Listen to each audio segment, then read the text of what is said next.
This week on the Deep Leadership Podcast. Development is probably the most important, intimate, and meaningful way that we engage with employees.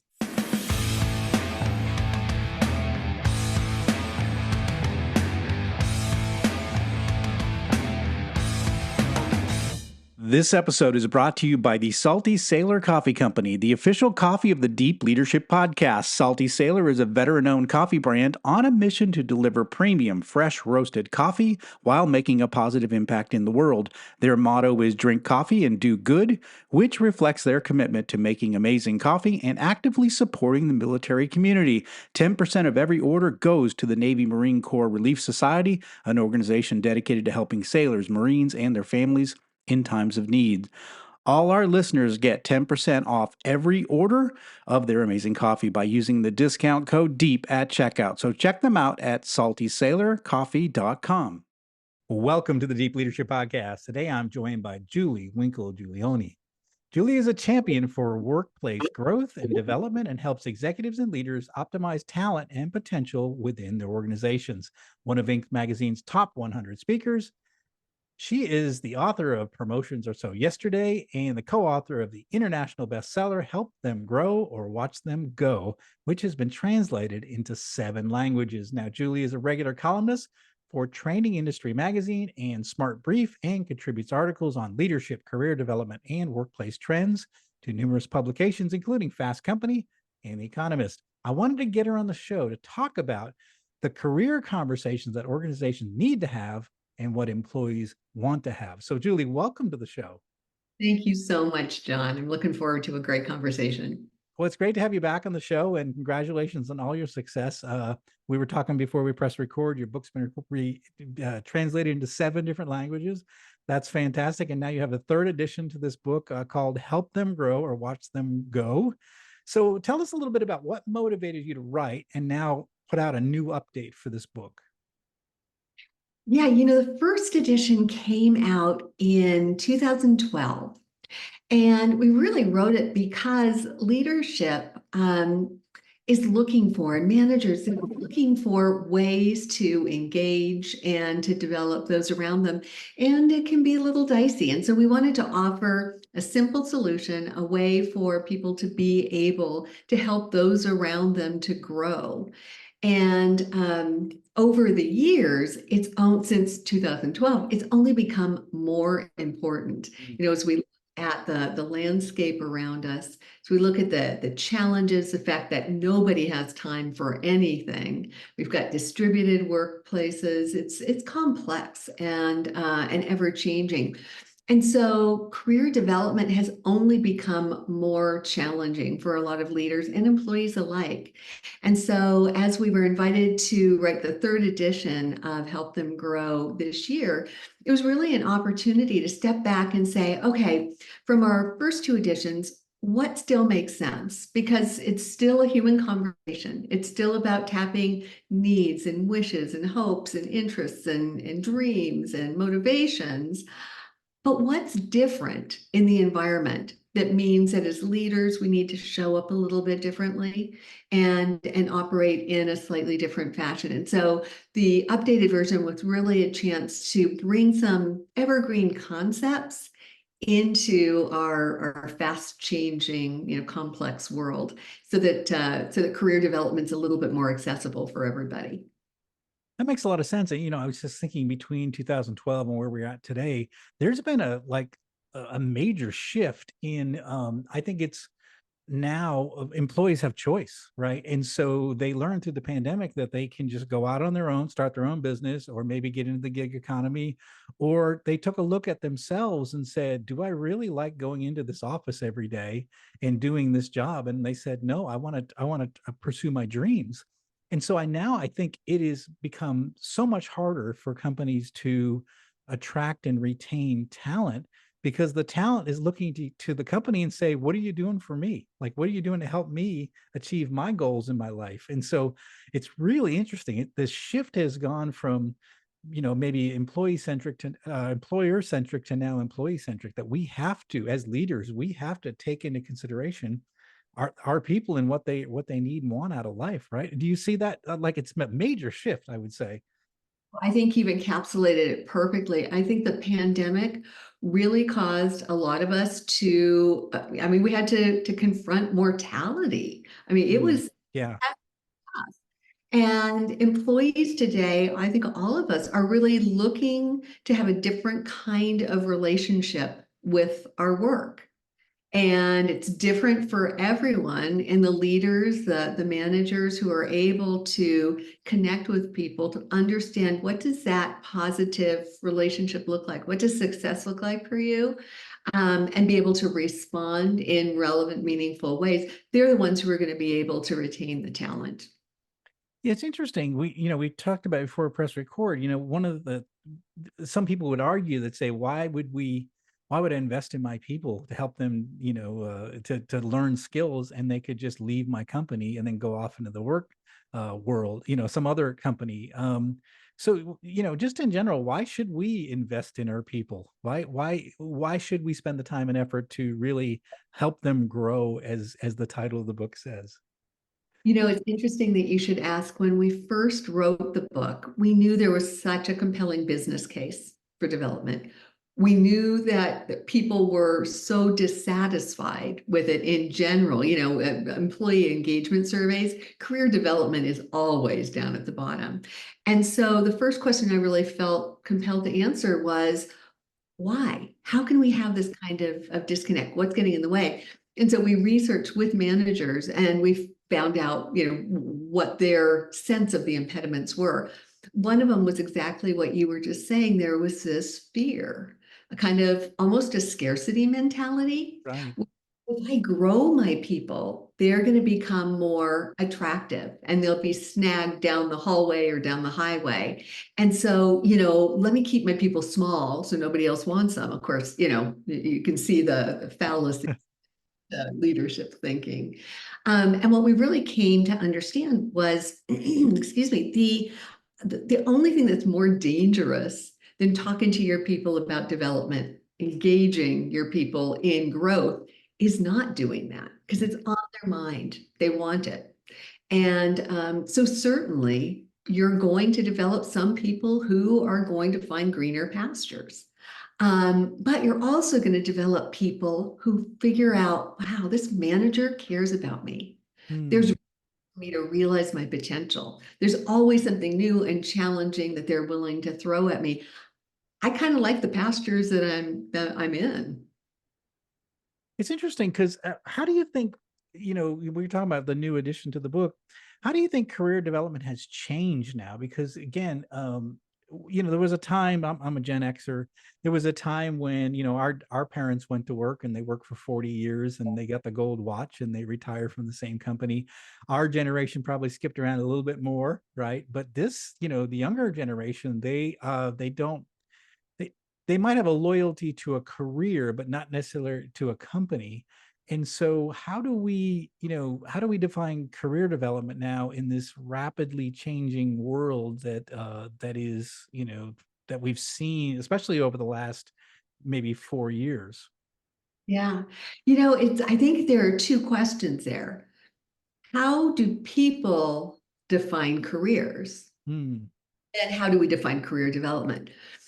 Because the career development piece has to follow the career piece of it. As I talk with people literally around the world and ask them, what does career mean to you? You would be amazed at the range of responses that I get. It used to be a pathway to the top and, pay, and certainly that comes out. I mean, most of us aren't going to show up every day if there's not, a paycheck at the end of the week or the month.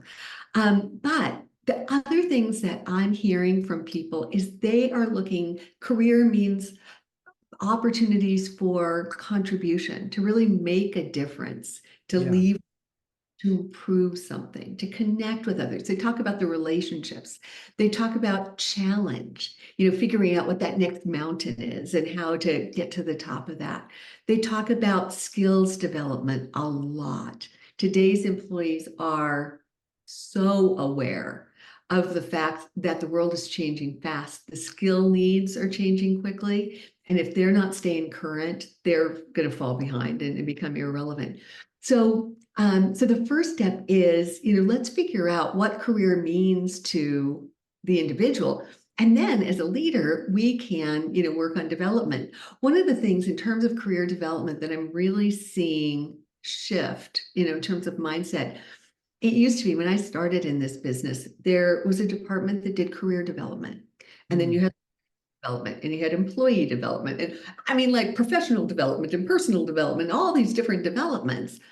And I think everything has just become so mushed together.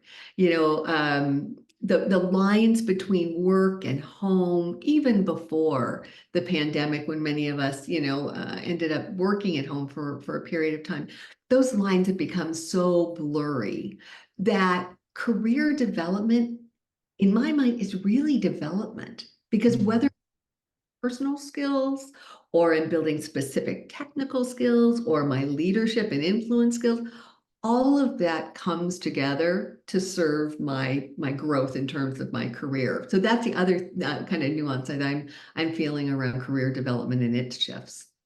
So it's kind of coming all together into one word, which is development. Yeah. Interesting. So it's one of the things I experienced in my career. I spent 22 years working for 3 global companies. I was on a fast track, kind of kind of guy. So I had a lot of people really interested in my career development. So they wanted to give me training. They sent me around the world doing all sorts of stuff because they wanted me to do bigger and better things and what have you. I was one of the lucky ones, but there's many people that sort of don't, get picked up into those fast track positions, and sort of they kind of sit out there and they do the same job for 30 years or 20 years. So what are some common mistakes managers make when it comes to career development, and how can they avoid them from your, professional experience? And you've cultivated just such a rich career, so many highlights because of the effort that you put in and the potential that you demonstrated. But you're right, the high potentials are a very small percentage of the population for sure. And, imagine if we gave just a little bit of that effort to the other 95%. Imagine the lift in terms of sentiment and performance and results. And so that is one of the mistakes that a lot of managers and leaders make, is they think that it's kind of a fixed pie or something that, I can only give development to so many people. So let me just, give this scarce resource to those at the very top. And so, so leaders who realize that they need to democratize development, that by spreading it around, they're going to see better results, get to see better results.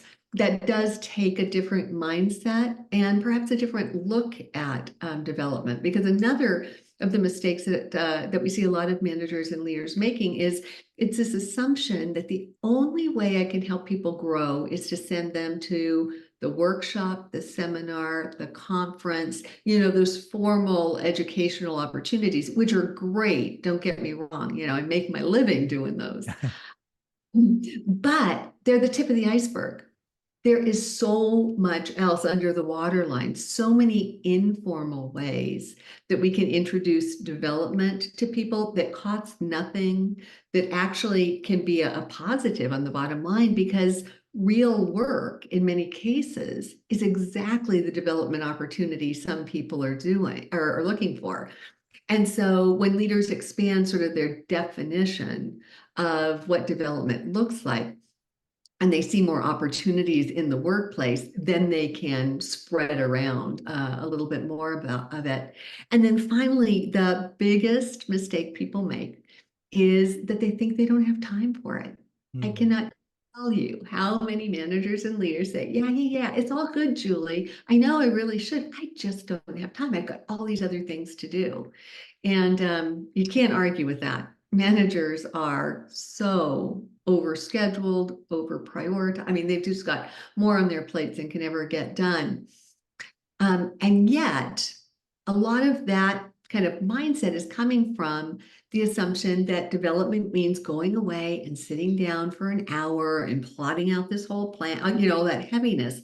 When in reality, very short conversations, redeploying the time that you might already be spending with folks, just to ask a couple of development questions and layering that together over time can actually produce even more powerful results in those formal, set aside times that we don't have time for. I love that you bring it up, that it's not just, sending out people to these formal training programs, which like I said, with my career, I've went to a lot of them. But one of the things I've noticed, like I do some one-on-one mentoring of, I have three C-suite people that I coach, and I have weekly meetings with them, and it's a constant follow-up. What's interesting is I'm not in their chain of command, but their boss cared enough to say, let's hire a mentor for you. And so we have weekly conversation, and I have seen all three of these leaders just explode in terms of their capability and the things that they can do.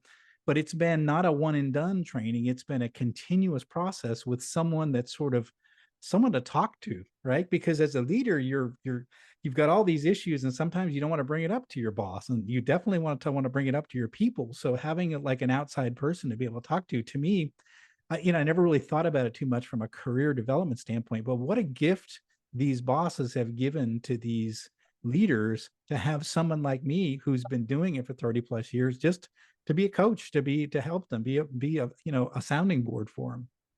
Yeah. Oh, I totally agree. It is definitely a gift.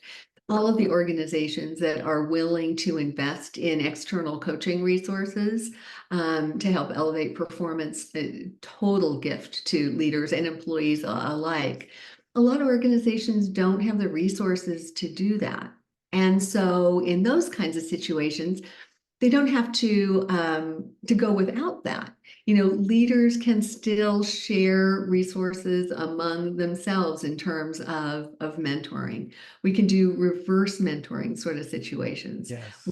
Yeah. Here, I frequently talk about development as a team sport. Get everybody involved in supporting one another. So it doesn't have, budget doesn't have to be an impediment to having those kinds of rich conversations. I love that. I love that.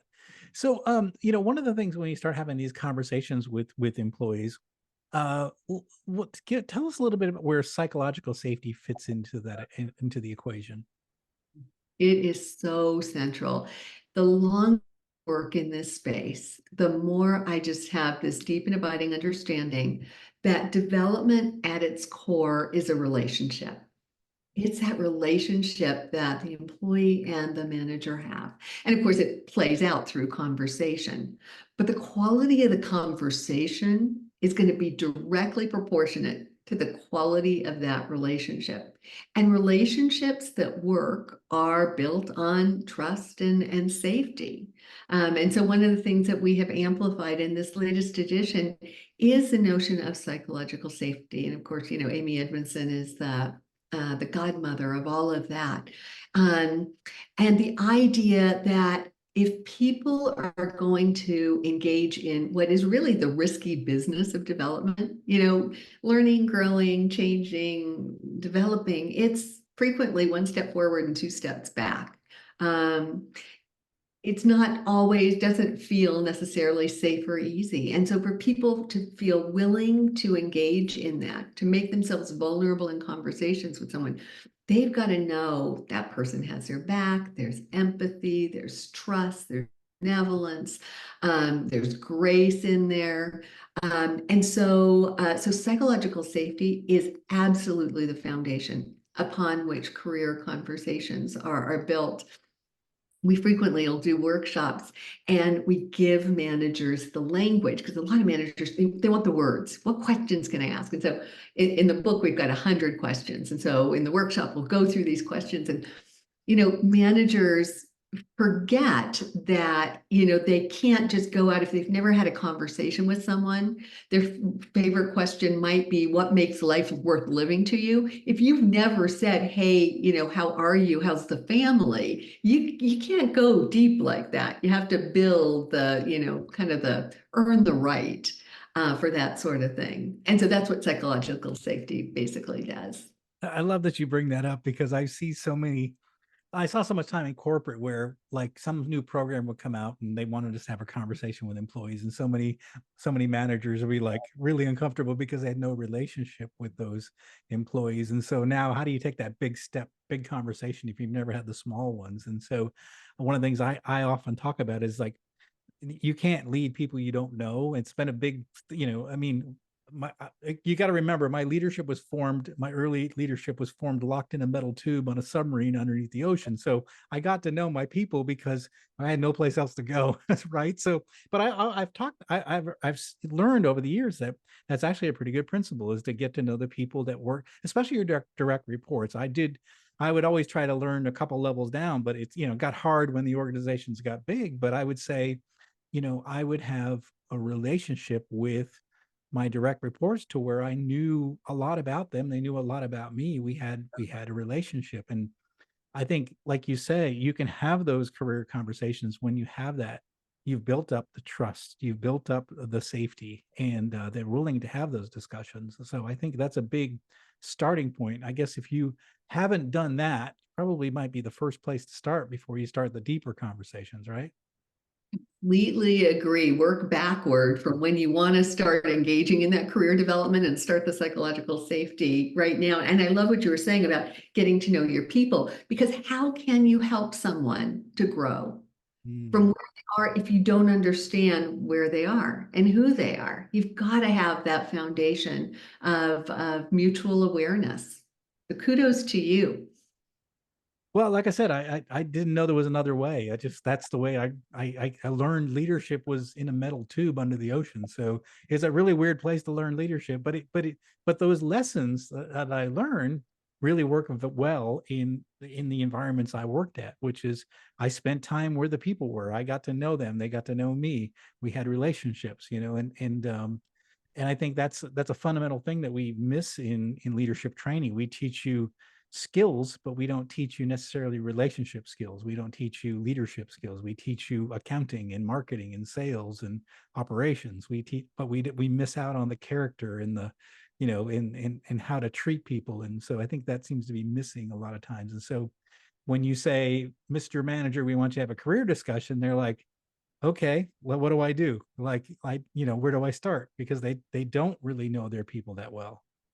Yeah. And I mean, they could execute the conversation technically perfectly. Mm, They ask the questions, they could make the eye contact, they could nod knowingly, they could do whatever was taught to them. But if it's not coming from a place of care, people know that. They mm. see it, and that does not um, create the feelings of safety and connection and value and respect that people in today's workplace are really craving. So where do we get started? So if we have leaders that are listening on the conversation and they're thinking to themselves, well, it's been a long time since I talked about career, the career of my people. Where do they get started? How do they get started? Where do they begin the conversation? Obviously, we talked about relationships, but how do you get this going? How do you make it part of your regular routine? I think you just nailed it, John. I mean, the key is making it part of your regular routine. And so, what I've noticed is the leaders who are most successful with this, they figure out how to capture these small moments where they're crossing paths with people, where they're going to have a conversation anyway, and they just elevate the quality of those moments. They turn them into moments that matter. So when you're walking past somebody to grab a cup of coffee, you can say, "Hey, how's it going? How about them Dodgers?" I'm from Los Angeles.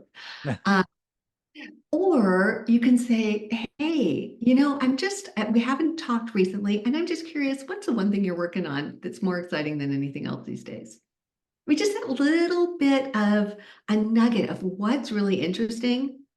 A good leader can use that to their advantage and to the other person's advantage, more importantly.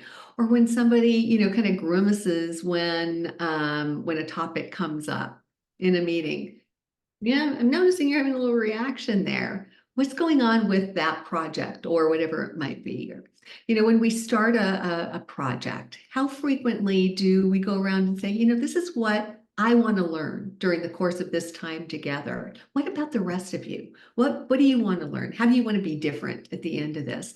So taking those moments when you're going to launch a project anyway, or debrief a project, or pass in the hallway, and just adding a question, a curious question to the mix can start to create kind of this breadcrumb trail or a thread of conversation so that many organizations have their annual time when it's time to sit down and have those conversations.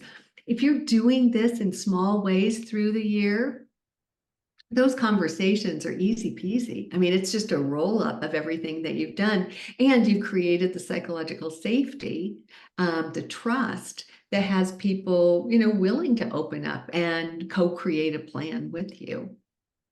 I really like what you're talking about there, which is, capture those small moments. We tend to make things, especially in a corporate environment, complicated. We got to have these sit down career discussions, and we're going to have them done by Tuesday. And so you force it into something, and it's uncomfortable by the participant, it's uncomfortable by the boss.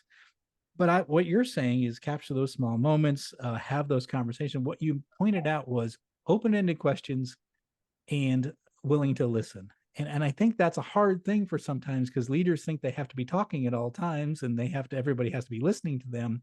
But sometimes we just need to ask an open-ended question and shut up and listen, right? That's what part of, you didn't say shut up and listen, but I gathered from what you said, we have to, right? I love that. Yeah. I think silence can be a leader's greatest friend. And Yes. I think frequently we think we're here because we've got, wisdom and knowledge and experience. And of course, that's why leaders are where they are. But where they can make the biggest difference is when they create the space to draw out the wisdom, the knowledge, the experience, the idea, the motivation of the other person. And that frequently requires a little bit of silence. I mean, when you're asking people some big questions about what's interesting to them, or what do they see themselves doing next, or what kinds of outcomes do you want to see, what does success look like to you? Those are some big heady questions that you probably don't want a knee-jerk reaction to.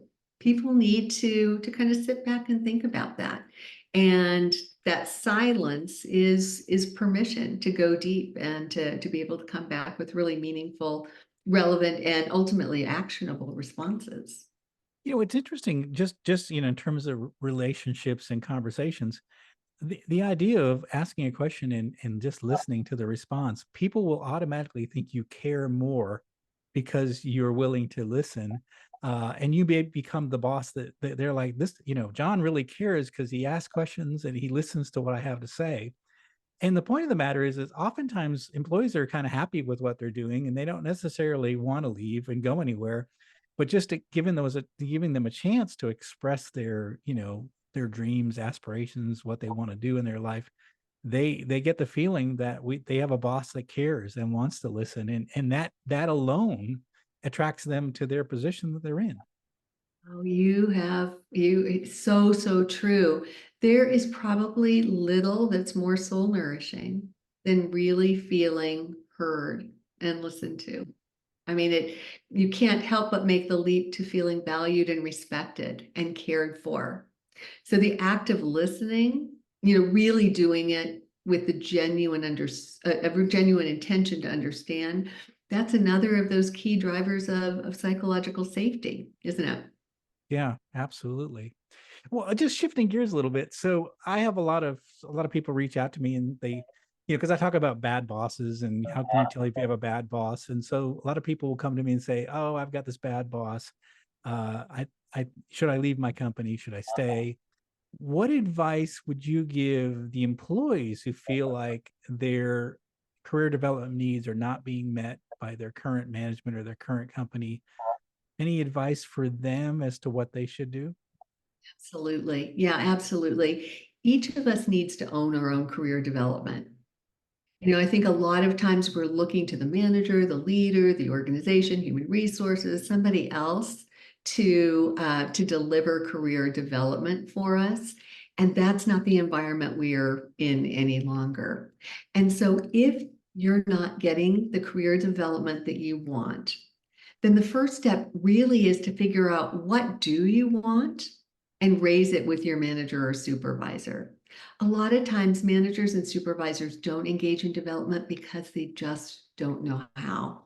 A lot of them have not enjoyed exceptional development. They don't know what good looks like. And so in the absence of that, I have a lot of fairly senior managers and leaders tell me, I don't know how to do this. Mm. So by having an employee come to you and say, here's what I'm interested in. Here's how I'd like to grow. Here's the beginnings of a plan, that might help make this happen. It takes so much off the shoulders of that manager because some of the heavy lifting has been done.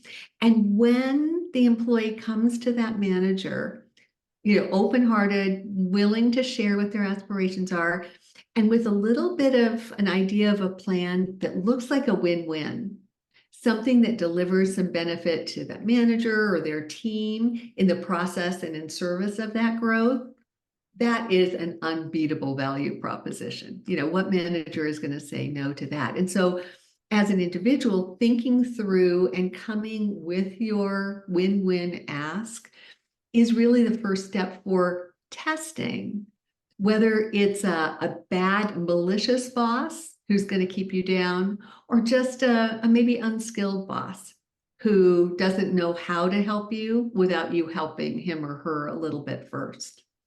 I love that. Great piece of advice. Reach out or, extend that olive branch. You never know because like you said, it might just be a boss that's uncomfortable with those conversations or, doesn't know how to do it, never been trained. And so you might give them the opportunity they've been looking for just in that conversation. I've been looking for a new project manager. It's so interesting that you bring that up, type of thing. So yeah, so see what happens. And again, it's a data point, right? It's a data point whether or not I have a malicious manager, a bad boss, or I just have an unskilled boss. I think, and you learn that through this process. So you shouldn't be afraid to try. For sure. Yeah, that makes a lot of sense. Well, this has been fantastic, Julie. What final message would you like to leave with our listeners? Oh, wow. At the end of the day, development is probably the most important, um, intimate, and meaningful way that we engage with employees. It's an intimate endeavor to muck around in hopes and dreams and aspirations.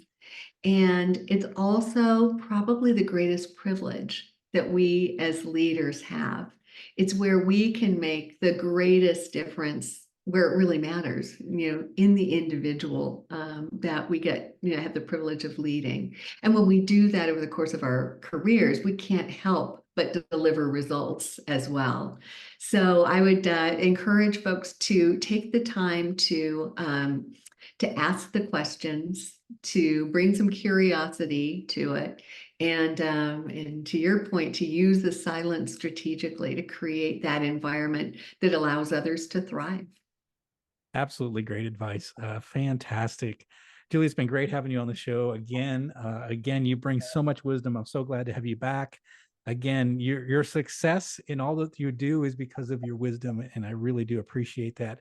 How can our listeners find out more about you and your books, and of course, this new edition of Help Them Grow or Watch Them Go? We are so excited about that. It comes out on September 24th, and you can learn more about the work that I do at juliewinklegiulioni.com. And you can learn more about the book at help-them-grow.com. And we're really excited. We have an exciting sort of pre-order incentive, a library, 30-day library of micro-learning videos of my co-author Bev and myself when folks are make that pre-order. And we're really excited. This new edition has some great new content, and it comes with a book bot. We're using ChatGPT and AI to create a tool that'll help readers take their skills to the next level by having a spot they can go to plan conversations, to rehearse them, to assess themselves and get feedback, and more. So we're really excited about seeing how AI can help to support the human interactions, the HI that's at the center of career development. Wow, that's fantastic. We're going to put links in the show notes for all of Julie's resources. And again, this is such an important issue, and I'm so glad you brought all this wisdom to the show today, because again, things are changing, the world has changed, the careers are changing, and so this new edition of the book is going to help address some of those areas where things have shifted and changed over the past 5 to 10 years.